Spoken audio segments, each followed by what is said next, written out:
Hi guys, and welcome to TechFurb. Today we are doing something a bit different. We're going to go back to one of our earlier videos and look at some streaming PCs. So let's get into that. Absolutely. I know it's going to. Okay guys, so the premise of today's video is we're going to be looking at game streaming, and specifically which CPU is better for dedicated game streaming. Now when I say dedicated game streaming, what I mean by that is that you are taking the output of a gaming system that's completely separate. It is going into a capture card on the streaming PC and then of course being routed back out to your monitor so you actually see what's going on. There will be a PCIe card capturing the game output. Then there will be a second output from a camera being captured by this USB based capture card. And basically it'll be just like a sort of a standard streaming setup where you'll have the game running and then the camera on myself as I'm playing the game. And the game that we'll be using is going to be Dirt Rally 2.0. The reason that I want to use that game is 1, I enjoy it very much. 2, I have a racing wheel that makes it very enjoyable. And 3, it's also actually a pretty good test for streaming because there are many refreshes of the screen so that the data that you're looking at visually constantly changes because the car's always moving, it's not sitting stationary unless you've crashed, at which point we can't do much about that except drive better. Anyway, so that's the context of what we're doing today. I should get through the hardware. So the hardware we're going with, the system here on my left is a Intel Core i7 2600 equipped with 16 gigabytes of DDR3 RAM and an onboard graphics card. For streaming, graphics cards don't matter. It's all about the CPU, so that's why we're not super concerned with it. And it is going to be competing against this AMD, not Ryzen. It is an AMD FX 6300 system, a 6-core CPU from way back in the day.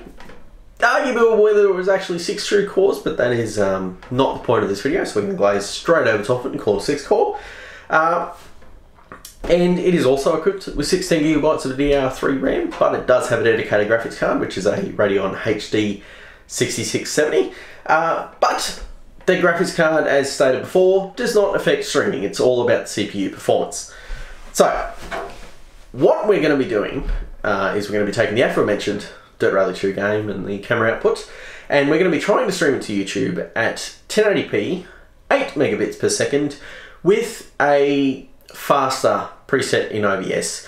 The reason why I say faster is because this i7 system here uses that preset. That is the streaming settings that this system uses to stream all the TechFurb streams. So I know that that setting will work on the i7. I want to know if it's going to work on the AMD FX.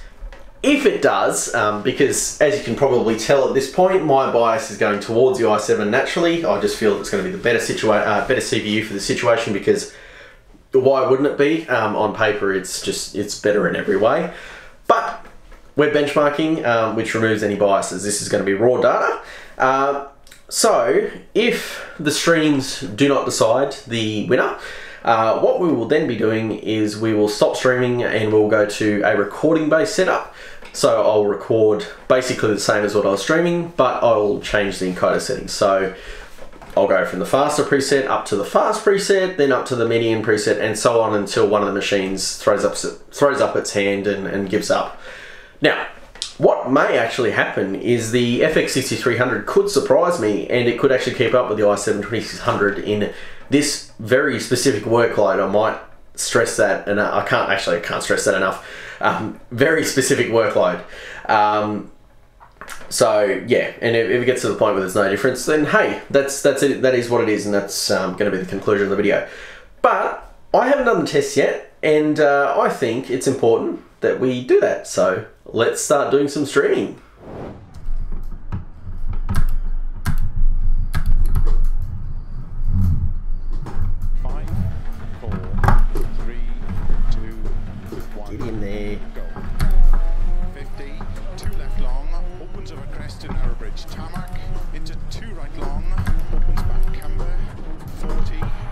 That's it.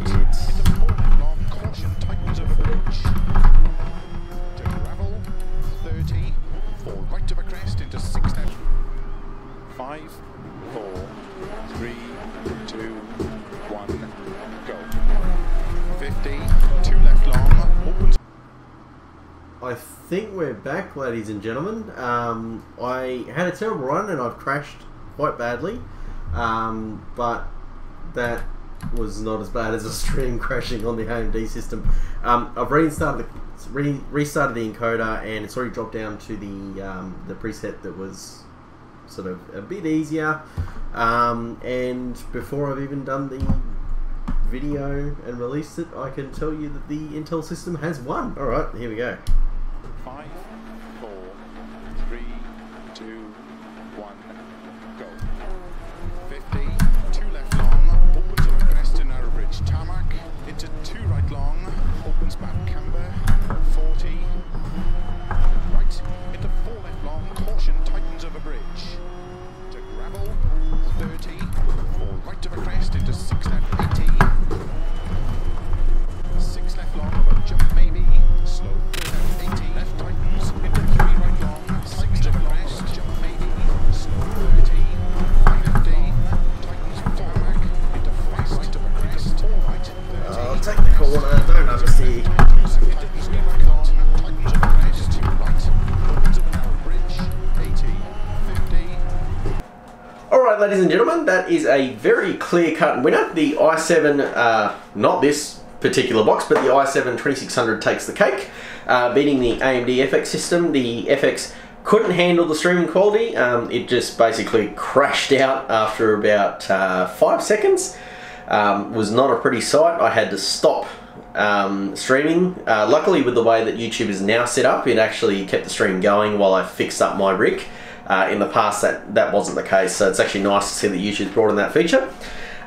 So I stopped the OBS stream. I dropped the encoder settings down a tick, so it went from the faster to the fastest preset, and that fixed it. The AMD system was then able to stream quite happily, and we didn't drop. Oh, we dropped maybe 1 or 2 frames, but we didn't drop too many frames, so it ran reasonably well. So, the main takeaway from this video. You are probably watching this because you are thinking about getting into streaming. If you're thinking about getting into streaming, great, fantastic, awesome. It's a bit of fun. Me personally, obviously I run a YouTube channel. Streaming is not kind of my thing. I more make production videos, but I do stream occasionally. And I must say that if you have a system that is of the caliber of the AMD FX, use it. Honestly, I know it's not as good as the i7 2600, but if you're in a situation where you're starting out streaming, you're probably not making any money, but you're definitely not making any money from it, and you probably also haven't got oodles of cash laying around to throw at the project. So this is a cheap and easy way to access it. And the other thing is, if you buy your capture cards and all these different things, they're not tied to that system. You can always pull them out of the rig and put them into a better rig when the time comes. So if you've got a system laying around like an AMD FX or an Intel Core i5 2400, so the CD bridge architecture, use one of those. That will be sufficient for streaming. You're going to be streaming at lower settings, but it will be fine. However, if you are purchasing a system because you don't have one spare, the thought pattern changes. So the thought pattern that you're going to be going with is you're going to be getting an i7 2600, or if you can't find an i7 2600, you're going to be getting a Core i5 4440 or higher. So that's the Haswell generation of i5s. Any of them will be performing about on par with this Core i7. I have tested this in the past. I have used Haswell based systems for streaming in the past, but for one reason or another, I've ended up on the i7 and I have no need to change it at this stage, hence staying with it.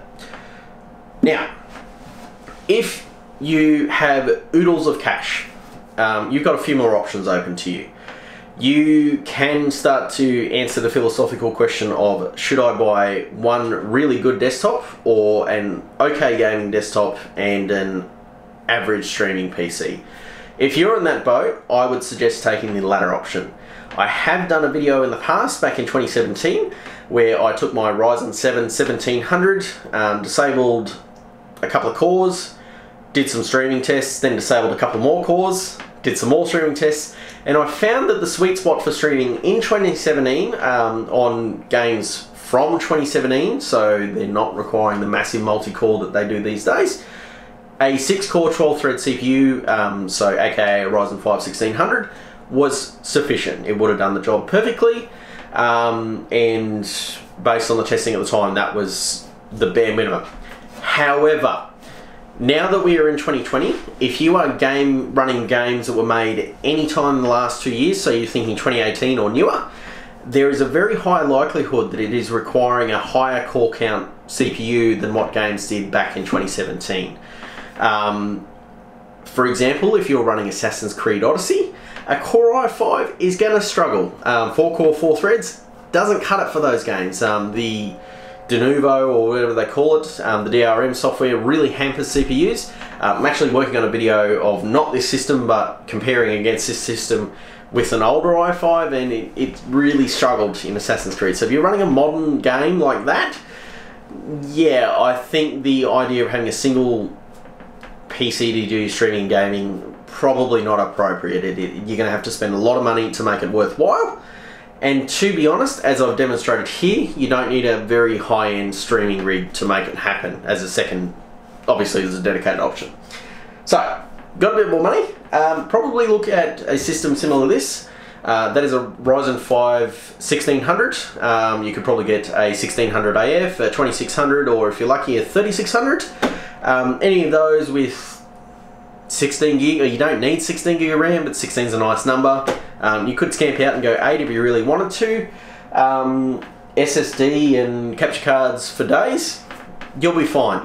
You'll be able to stream at very high settings. You'll probably be able to get up to maybe the medium preset, but I haven't tested that far. But you'll get some really good streaming performance out of a system like that. So, that is the mental dump, ladies and gentlemen. I hope that you have found this video entertaining and informative. I will be bringing you more content after this. If you liked it, give it a like. Disliked it, you can do that. If you have any questions for me, leave it in the comments below. I also have the Discord channel, which I do monitor somewhat. I don't live and die by it, so you ask a question, don't expect a response straight away because I'm probably not looking at it at the time. That is in the Discord chat. In the description below. Just jump in there. There's no process required. It's just basically jump in the chat and off you go. And of course, if you're not subscribed to the channel, please subscribe, and I will catch you guys in the next video.